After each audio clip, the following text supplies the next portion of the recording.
Iran supreme leader Ayatollah Ali ఖమేనీకి Saddam హుస్సేన్కు పట్టిన గతే పట్టబోతోందా? అయతుల్లా అలీ ఖమేనీ ప్రస్తుతం అగ్రదేశాలకు లొంగిపోబోతున్నారా లేదా అగ్రదేశాలే అతన్ని ఎలిమినేట్ చేయబోతున్నాయా? ఇప్పుడు ఇదే సందేహాలు ప్రపంచవ్యాప్తంగా వెల్లువెత్తుతున్నాయి. అయితే సైనిక పాలన దిశగా ఇరాన్ వెళ్ళబోతున్నట్టుగా తెలుస్తోంది. ఇప్పటికే ఇరాన్ సుప్రీం లీడర్ ఖమేనీ బంకర్లోకి వెళ్లారు. ఓవైపు అమెరికా అలాగే ఇజ్రాయెల్ నిఘా సంస్థలు అతన్ని వెంటాడుతున్నాయి. తన జాడ తెలియకుండా ఖమేనీ జాగ్రత్త పడుతున్నట్టుగా తెలుస్తోంది. అయినా ఖమేనీని నిఘా వర్గాలు వెంటాడుతున్నాయి. నార్త్ ఈస్ట్ టెహ్రాన్ వైపు బంకర్లో ఖమేనీ ఉన్నట్టుగా గుర్తించినట్టుగా తెలుస్తోంది. కొడుకు ముజ్తాబాతో పాటు కుటుంబ సభ్యులను తీసుకొని బంకర్లోకి ఖమేనీ వెళ్ళినట్టుగా తెలుస్తోంది. మిలిటరీ అధికారాలన్నీ ఐఆర్జీసీకి అప్పగించినట్టుగా సమాచారం. ఇజ్రాయెల్ దాడుల నేపథ్యంలో అధికారాలను supreme council of the Iran మిలిటరీకి అప్పజెప్పినట్టుగా తెలుస్తోంది. ఇస్లామిక్ రెవల్యూషనరీ గార్డ్స్ కార్ప్స్కి ఖమేనీ మరిన్ని బాధ్యతలు ఇచ్చినట్టుగా తెలుస్తుంది. ఈ నేపథ్యంలో ఖమేనీ భద్రతకు సంబంధించే ప్రస్తుతం ఆసక్తికర చర్చ జరుగుతుంది. ఇంతకీ అయతుల్లా అలీ ఖమేనీ బతికే ఉన్నాడా లేదా బంకర్లో ఉండి పరిపాలన సాగిస్తున్నాడా? ప్రస్తుతం ఇక తమకు ఓపిక నశించింది, ఖమేనీ లొంగిపోవాలంటూ అమెరికన్ ప్రెసిడెంట్ డొనాల్డ్ ట్రంప్ హెచ్చరికలు జారీ చేస్తున్నారు. అంతేకాదు ఖమేనీ ఎక్కడ దాక్కున్నాడో కూడా తమకు తెలుసంటూ మర్యాదగా లొంగిపోమంటూ ట్రంప్ వార్నింగ్ ఇస్తున్న నేపథ్యంలో ఇక అంతే ధీటుగా అటు ఖమేనీ కూడా స్పందించారు.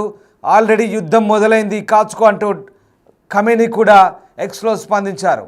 మరోవైపు ఇటు ఇజ్రాయెల్పై భారీ దాడులు కూడా మళ్ళీ ఇరాన్ తెగబడుతోంది. ఇరువైపులా దాడులు కొనసాగుతున్నాయి. ఈసారి ఏకంగా ఇరాన్ ఇజ్రాయెల్పై భారీ క్షిపణులను వదులుతోంది. హైపర్సానిక్ క్షిపణులను ఇరాన్పై దాడి చేస్తుంది. దీంతో ఒక్కసారిగా ఇజ్రాయెల్ కూడా వాటిని ఎదుర్కోలేని పరిస్థితి కనబడుతోంది. ఈ నేపథ్యంలోనే ఇరాన్ ఇజ్రాయెల్ మధ్య పరస్పరం భీకర యుద్ధం కొనసాగుతుంది. ఏకంగా ఇరాన్ వదిలిన మిస్సైళ్ల దాడిలో ఇజ్రాయెల్ యొక్క మొసాద్ ప్రధాన కార్యాలయం టెల్ అవీవ్లో ధ్వంసమైందంటే ఇరాన్ కూడా ఏ స్థాయిలో ఇక్కడ దాడులకు దిగుతుందో మనకు కనబడుతోంది. ఈ నేపథ్యంలోనే ఇక వార్లోకి ఖచ్చితంగా అమెరికా దిగబోతుందని సంకేతాలు కూడా వెలువడుతున్నాయి. అమెరికా అధ్యక్షుడు వరుస ట్వీట్లు ఇదే అంశానికి బలం చేకూరుస్తున్నాయి. ఎక్కడున్నా మర్యాదగా లొంగిపోమంటూ ఇరాన్ సుప్రీం లీడర్ని హెచ్చరిస్తున్నారు. అంతేకాదు ఇక మా ఓపిక నశించేదాకా చూడొద్దంటూ కూడా ఇరాన్కు గట్టి హెచ్చరికలు పంపుతున్న పరిస్థితి. ఇప్పటికే అటు అమెరికాకు చెందినటువంటి సైనిక పటాలమంతా కూడా ఇరాన్ వైపు వెళ్తున్నట్టుగా తెలుస్తోంది.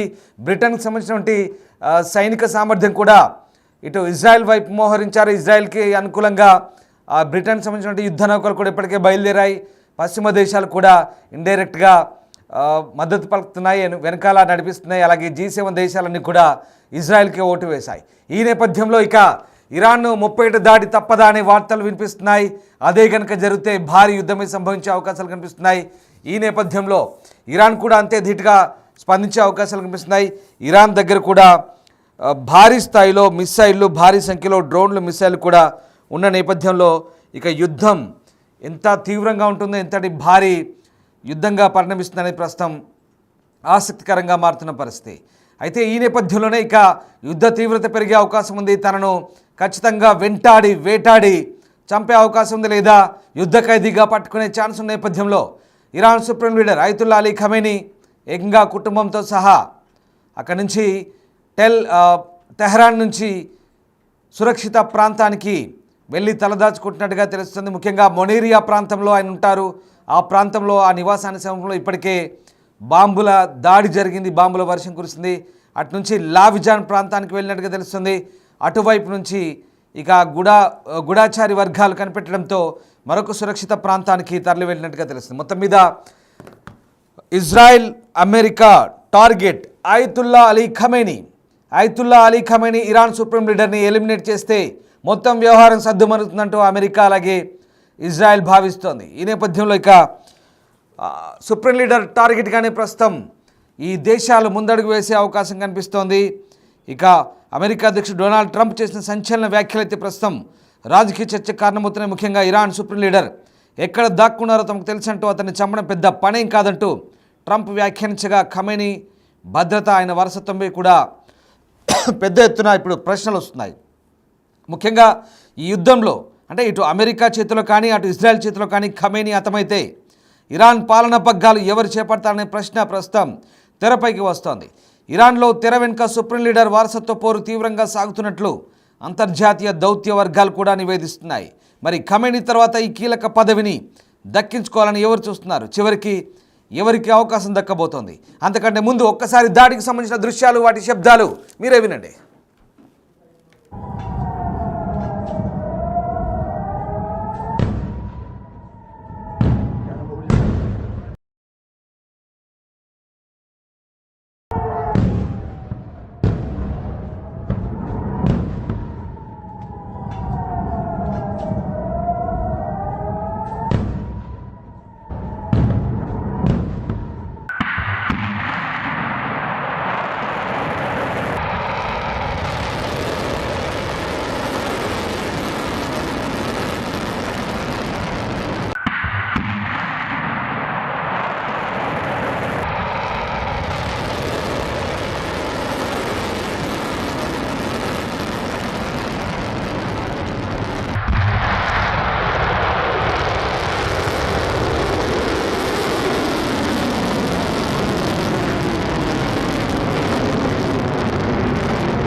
రైట్, చూసారుగా భారీ దాడులు కొనసాగుతున్నాయి. ఇక ఖమేనీ వారసత్వం గురించే ప్రస్తుతం ఆసక్తికర చర్చ. ఖమేనీ 55 ఏళ్ల కుమారుడు ముస్తాఫా ఖమేనీ ఇప్పుడు అయతుల్లా అలీ ఖమేనీ వారసుడిగా మారబోతున్నాడా? ఇతను మధ్యస్థాయి నాయకుడిగా చెప్తున్నారు. మతానికి సంబంధించిన అంశాల్లో పట్టుంది. అలాగే తెర వెనుక రాజకీయ భద్రతాపరమైనటువంటి అంతర్గత వ్యవహారాలను కూడా చక్కదిద్దుతారంటూ పేరుంది. ఈయనే ఖమేనీ వారసుడిగా ప్రస్తుతం ప్రచారం జరుగుతుంది. ఈయనతో పాటు మరొక 4-5 కీలక నేతల పేర్లు కూడా ఇరాన్లో వినిపిస్తున్నాయి ప్రస్తుతం.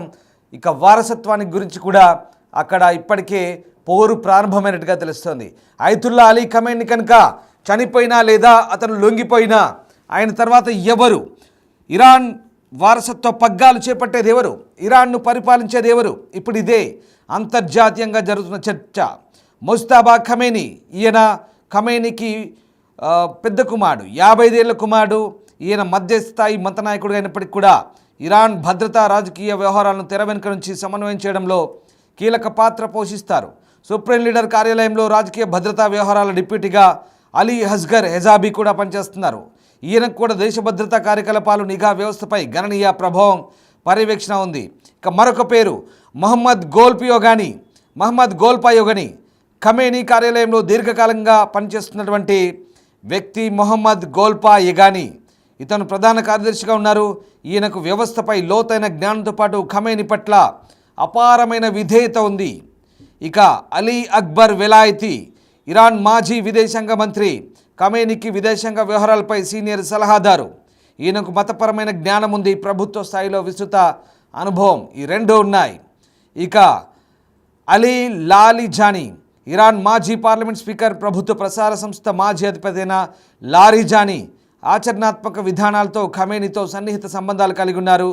ఈ కీలక నాయకుల్లో ఎవరు సుప్రీం లీడర్గా బాధ్యతలు చేపడతారన్న దానిపై కూడా చర్చ జరుగుతుంది. ముఖ్యంగా ఇందులోని ఒకరే ఇరాన్ భవిష్యత్తును, ముఖ్యంగా మధ్యప్రాచ్యంలో దాని పాత్ర నిర్ణయించే నాయకుడు అవుతారు.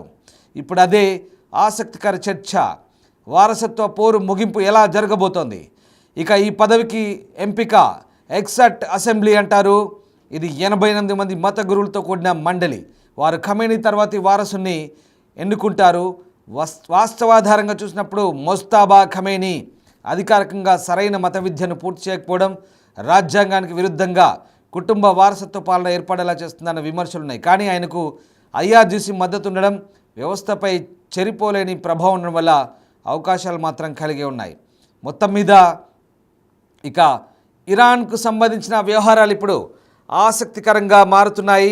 ఈ మొత్తం వ్యవహారంలో ఇక ఇజ్రాయెల్, అమెరికా పాత్ర, ఇప్పుడు అమెరికా పాత్రే కీలకం కాబోతోంది. ఎస్, నిజంగా ఇప్పుడున్న పరిస్థితుల్లో అమెరికా కనుక రంగంలోకి దిగితే ఒక్కసారి ఊహించుకోండి పరిస్థితి ఎలా ఉంటుందో. భయంకరంగా ఉంటుంది. అమెరికా అలాగే ఇజ్రాయెల్ మిత్ర దేశాలు, బ్రిటన్, అమెరికా లేదా ఇతర పశ్చిమ దేశాలు కనుక కలిస్తే ఇరాన్ పరిస్థితి ఏంటి? చాలా భయంకరమైన దాడులు ఉంటాయి. ఇప్పటికే సెంట్రిఫ్యూజ్లపై కూడా టార్గెట్ చేశారు. సెంట్రిఫ్యూజ్లు అంటే ఏంటో తెలుసా? అణుశుద్ధి కేంద్రాలు ఏవైతే ఉన్నాయో నతాంజ్లో, దాని లోపల ఉండే సెంట్రిఫ్యూజ్లు ఇప్పటివరకు బయటే దాడులు అయ్యాయి, బయట డ్యామేజ్ అయింది. ఇక లోపల సెంట్రిఫ్యూజ్లపై దాడి చేస్తే గుండెకాయపై దాడి చేసినట్టే. ఎస్, సెంట్రిఫ్యూజ్లపై దాడి చేస్తే ఇక ఆ అణ్వాయుధాలకు సంబంధించినటువంటి నిల్వలు ఏదైతే ఉన్నాయో, యురేనియం కావచ్చు, ఆ ఆయుధాలు తయారు చేసినటువంటి నిల్వలు యురేనియం కావచ్చు, ఫ్లోరిన్ కావచ్చు, ఇవి రెండు కలిస్తే హెక్సాఫ్లోరిన్ అవుతుంది. ఈ హెక్సాఫ్లోరిన్ ఈ రెండు కలిసి లీక్ అయి బయటకు వస్తే ఇక వినాశనమే. ఇది నా నోట్తో చెప్పడం కాదు, ఇది చాలా భయంకరమైన పరిస్థితి. ఒకవేళ సెంట్రిఫ్యూజులు కనుక లీక్ అయ్యి ఒకవేళ నేను చెప్తున్న పరిస్థితులే కనుక దాపురిస్తే ఇరాన్ దాని పరిసర ప్రాంతాల్లో ఉన్నటువంటి లక్షలాది మంది ప్రజలకు అదొక పీడకలగానే మారిపోయే అవకాశం ఉంది. ఇందుకే అంతర్జాతీయ అణు ఇంధన సంస్థ భారీ హెచ్చరికలు జారీ చేస్తోంది. కొంత జాగ్రత్తగా ఉండమని చెప్తున్న పరిస్థితి. మొత్తం మీద ఇటు ఇరాన్ కూడా భారీ దాడులు చేస్తుంది. ఇరాన్ చేసినటువంటి దాడుల నేపథ్యంలో ఒక్కసారిగా ఫతాక్ క్షిపణులు వాడుతోంది. ఫతాక్ క్షిపణులు హైపర్సానిక్ క్షిపణులు, అవి భయంకరమైన క్షిపణులు. ఇరాన్ ఏం తక్కువ కాదు. ఇరాన్ ఒక్క విషయం చెప్తాను, ఇరాన్ యుద్ధం అయితే 7 సంవత్సరాలైంది. 7 సంవత్సరాల దాకా యుద్ధం పోరాడిందంటే తక్కువ బలమేం కాదు అది. ఇప్పటికి కూడా వందల సంఖ్యలో కాదు, వేలాది సంఖ్యలో ఇజ్రాయెల్ కంటే ఎక్కువ మిసైళ్ళు ఇరాన్ కలిగి ఉంది. ఇంకా ఇరాన్ అమ్ముల పొదిలో అనేక ఆయుధాలు ఉన్నాయి, మిసైల్స్ ఉన్నాయి, చాలా భయంకరమైన మిసైల్స్ ఉన్నాయి. గంటకు 1600 నుంచి 2000 కిలోమీటర్ల వేగంతో ప్రయాణించే మిసైల్స్ ఇరాన్ సొంతం. అవన్నీ తీసేలోపే ఇజ్రాయెల్, అమెరికా, బ్రిటన్ ఇవన్నీ చూస్తూ ఊరుకో, అప్పటికే దాడి మొదలు పెడతాయి. కానీ ఇప్పుడు ఇరాన్ పరిస్థితి ఏంటి? ఇరాన్కి ఎవరు సహాయం చేయబోతున్నారు? నిజంగా ఇస్లామిక్ దేశాలు ఇరాన్కు సహాయం చేస్తాయంటే అది కూడా సందేహాస్పదంగానే ఉంది. కేవలం పాకిస్తాన్ లేదా అజర్బైజాన్ లేదా సిరియా లేదా లిబియా ఇలాంటి దేశాలు, లిబియా కాదు, లెబనాన్ ఇలాంటి దేశాలు కొన్ని మద్దతు చెప్తుండొచ్చు. కానీ వాటి సామర్థ్యం పెద్దగా ఇక్కడ మనం పరిగణలోకి తీసుకోవాల్సిన పని లేదు. ఎందుకంటే ఆల్రెడీ ఇవన్నీ కూడా ఇజ్రాయెల్ చేతిలో దెబ్బతిన్నాయి. సిరియా కానీ, లెబనాన్ కానీ, ఇరాక్ కానీ. పాకిస్తానా సరే, పాకిస్తాన్ కనుక రంగంలోకి దిగితే ఇజ్రాయెల్ చూస్తూ ఊరుకోదు, వెంటనే మట్టుబెట్టే పరిస్థితికి తలెత్తుంది. కానీ ఇక్కడ ఏం జరగబోతోంది అనేది ఇప్పుడు $1 మిలియన్ ప్రశ్న. ఖమేనీ పరిస్థితి ఏంటి? ఖమేనీ రాజకీయ వారసత్వం ఏంటి? ఇవన్నీ కూడా ఇందాక నేను మీకు చెప్పే ప్రయత్నం చేశాను. ఒకవేళ ఖమేనీ కనుక అమెరికా లేదా ఇజ్రాయెల్ చేతిలో వాళ్ళ బాంబుల దాడిలో హతమైనా లేదా వాళ్లకు యుద్ధ ఖైదీగా అలైవ్గా ప్రత్యక్షంగా పట్టుబడ్డా ఇక ఖమేనీ పరిస్థితి అంతే. ఖమేనీకి 2 దారులున్నాయి, లొంగిపోవడమా లేదా చనిపోవడమా. ఇది అమెరికా చెప్తోంది. అమెరికా హెచ్చరికలు ఇవి. అమెరికా ప్రెసిడెంట్ డొనాల్డ్ ట్రంప్ వరుస హెచ్చరికలు జారీ చేస్తున్నారు. G7 దేశాల నుంచి అమెరికన్ ప్రెసిడెంట్ ఎందుకు వెళ్ళాడు? చాలామంది ఏదేదో శాంతి చర్చల కోసం, ఇజ్రాయెల్ ఇరాన్ మధ్య శాంతి చర్చలు నడపడానికి వెళ్ళాడంటూ ఫ్రాన్స్ అధ్యక్షుడు మెక్రాన్ చెప్తే ప్రెసిడెంట్ ఏమన్నాడు? డొనాల్డ్ ట్రంప్ మెక్రాన్ ఈ మధ్య కాస్త హైలైట్ అవ్వడానికి ట్రై చేస్తున్నాడు, మెక్రాన్ చెప్పాయని పనికిమాలిన మాట్లాడినాడు. అంటే దీని అర్థం ఏంటి? శాంతి చర్చలకు నేనేం దిగట్లేదు, నేను వెళ్ళిందే ఇంకా గట్టిగా వ్యవహారాన్ని ఆటకెక్కించడానికి, రక్తి కట్టించడానికే వెళ్ళానంటుగా చెప్తున్నాడు. అదే జరగబోతుంది. సిచ్యువేషన్ వార్ రూమ్ అది అమెరికాలో చాలా రోజుల తర్వాత ఇప్పుడు ఆ సిచ్యువేషన్ రూమ్ని ఓపెన్ చేశారు. సరిగ్గా వైట్ హౌస్లో ఉండేటువంటి లెఫ్ట్ వింగ్లో ఉండేటువంటి సిచ్యువేషన్ రూమ్. ఇక ఆ రూమ్కు పని చెప్పారంటే అమెరికా ఏదో చేయబోతోంది ఖచ్చితంగా. ఎందుకంటే గతంలో కొన్ని సందర్భాల్లో మాత్రమే సిచ్యువేషన్ రూమ్ని వాడారు. ఆ వార్ రూమ్ని చాలా కీలకంగా పరిగణిస్తారు. అల్ ఖైదా ఒసామా బిన్ లాడెన్ను మట్టుబెట్టినప్పుడు, అలూ బకర్ బగ్దాద్ని, ఐసిస్ నాయకుడిని మట్టుబెట్టినప్పుడు, లేదా క్యూబాతో యుద్ధం జరిగినప్పుడు, లేదా ఇతరత్రా కొన్ని అంశాల పరంగా చాలా కీలకం 9/11 దాడులు జరిగినప్పుడు, ఇలాంటప్పుడు మాత్రమే ఆ సిచ్యువేషన్ రూమ్ని వాడారు. మళ్ళీ ఇప్పుడు ఆ సిచ్యువేషన్ రూమ్ని ఎందుకు వాడుతున్నారు? అమెరికా ఏం చేయబోతోంది? సిచ్యువేషన్ రూమ్ నుంచి ఎలాంటి సంకేతాలు పంపబోతోంది? ఎలాంటి యుద్ధానికి సిద్ధమవుతోంది? ఇప్పుడు ఇదే ప్రపంచ దేశాలకు ఆసక్తికరంగా ఉత్కంఠగా మారుతున్న పరిస్థితి. ఇంతకీ ఇరాన్ ఏం చేయబోతున్నారు? ఇరాన్ భవిష్యత్ ఏంటి? ఇరాన్ పరిస్థితి ఏంటి? చూడాలి. ఇక ఎన్ని రోజులు యుద్ధం ప్రారంభమైతే సరిగ్గా అమెరికా కనుక యుద్ధంలోకి దిగితే కనుక పశ్చిమ దేశాలు కనుక వెనకాల ఉండి నడిపిస్తే కనుక ఏం జరగబోతుంది, ఎలాంటి పరిస్థితి ఉంటుంది, యుద్ధం ఎన్ని రోజులు జరగబోతుంది, ఇరాన్ ఎలా ఎదుర్కోబోతుంది, తర్వాత జరిగే పర్యవసనాలు ఏంటి, ఏం జరగబోతుంది అనేది ఇప్పుడు ఉత్కంఠగా మారుతుంది. తర్వాత జరిగే విషయాలు ఏంటనేది మాత్రం చాలా సీరియస్గా ఉండబోతున్నాయి. Let us see.